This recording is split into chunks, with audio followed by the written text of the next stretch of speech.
પ્રથમ નોરતે કરીએ શક્તિપીઠ અંબાજી ધામની યાત્રા। માં, આ કલ્યાણકારી એકાક્ષરી મંત્ર જેને બોલતા જ મનુષ્યના ભવો ભાવના દુઃખ દૂર થઈ જાય છે। નમસ્કાર દર્શક મિત્રો, અમારી વિશેષ રજૂઆત સાથે હું છું પ્રીતિ। દર્શક મિત્રો, શક્તિ ઉપાસકો માટે શક્તિપીઠના દર્શન કરવા એ શ્રેષ્ઠ ગણવામાં આવે છે, કારણ કે હજારો વર્ષો પહેલાં માં જ્યાં વસ્યા છે, આજે પણ ત્યાં હાજરા હજૂર છે। તો આવો આજે એક એવા ધામના, એક એવા શક્તિપીઠના દર્શન કરવા છે કે જે ભક્તોના હૃદયમાં વસેલું છે, કારણ કે ત્યાં વસે છે માનું હૃદય।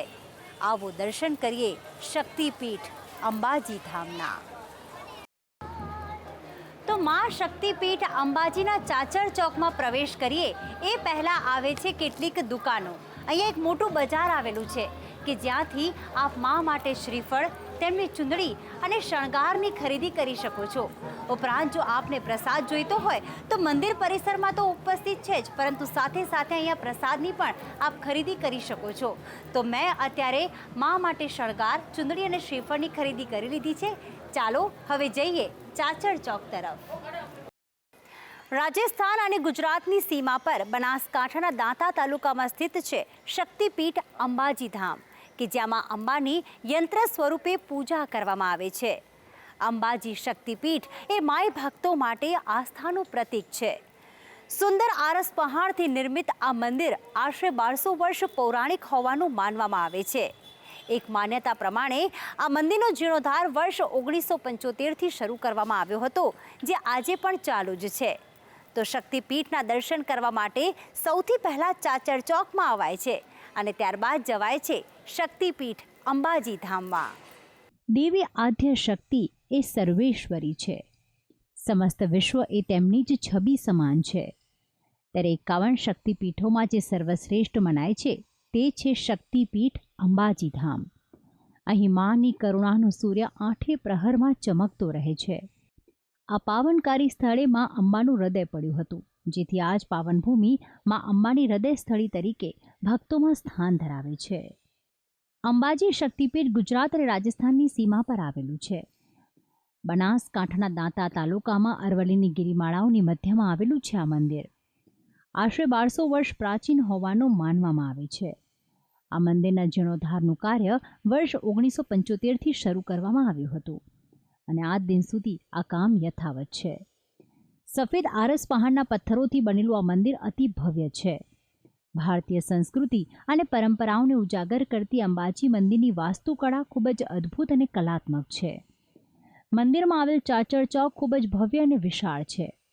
સફેદ રંગનો આ ચાચર ચોક મંદિરની શોભામાં ઓર વધારો કરે છે। ભક્તો જ્યારે માં અંબાને ધજા અર્પણ કરવા પહોંચે છે ત્યારે ચાચર ચોકમાં ઉત્સાહ સાથે ગરબે ઘૂમતા પણ નજરે પડે છે। સ્વર્ણિમ કળશથી શોભાયમાન આ મંદિરમાં બિરાજમાન છે રાજરાજેશ્વરી માં જગદંબા। આપને જાણીને નવાઈ લાગશે કે અહીં માતાજીના વાસ્તવિક સ્થાનકમાં માતાની મૂર્તિ નથી, પણ ગોખમાં એવી રીતે વસ્ત્ર અલંકારો તથા આભૂષણો ગોઠવવામાં આવે છે કે જેથી કરીને દર્શન કરનારને સવાર, બપોર અને સાંજે જાણે કે વાઘ ઉપર માતાજી બેઠા હોય એવા જુદી જુદી જાતના દર્શન થાય છે। અને આ શણગાર કરાય છે માતાજીના વિસા યંત્રનો। આ યંત્ર એક કલ્પવૃક્ષ સમાન છે કે જેની આરાધનાથી મનોકામના સાકાર થાય છે। આ વિસા યંત્રને નરી આંખે જોવું નિષેધ માનવામાં આવે છે, જેથી અહીં યંત્રનું પૂજન પણ આંખો પર પાટા બાંધીને કરવામાં આવે છે।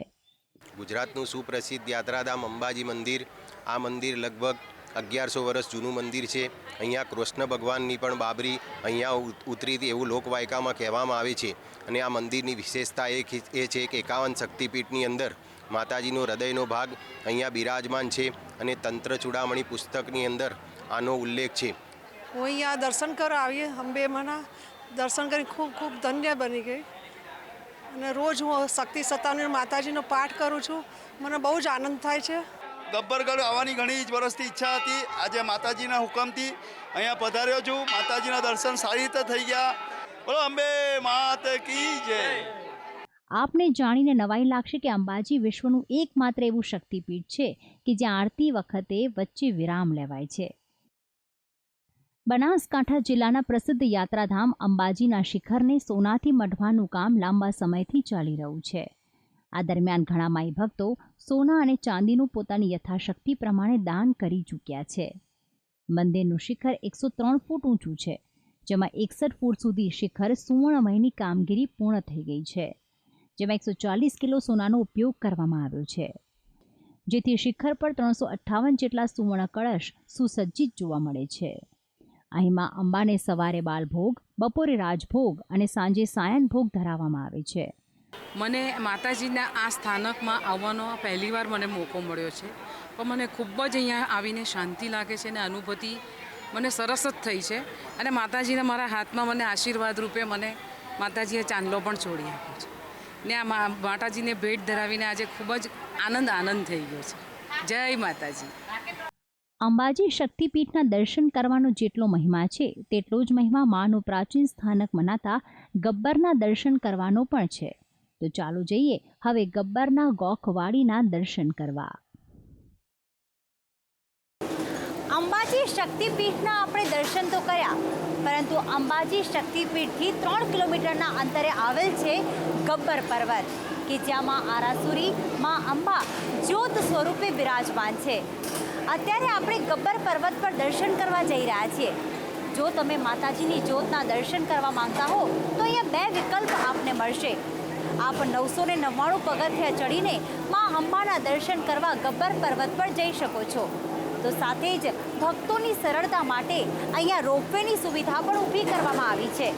આ રોપવેના માધ્યમથી માત્ર ગબ્બર પર્વતને 50 પગથિયા બાકી હોય ત્યાં સુધી ભક્તો પહોંચી જાય છે. તો ચાલો અત્યારે આપણે ગબ્બર પર્વત પર માં અંબાની જ્યોતના દર્શન કરવા જઈએ, એમની સમક્ષ શીશ ઝુકાવવા જઈએ. અત્યારે હું રોપવેના માધ્યમથી જઈ રહી છું માં અંબાના દર્શન કરવા.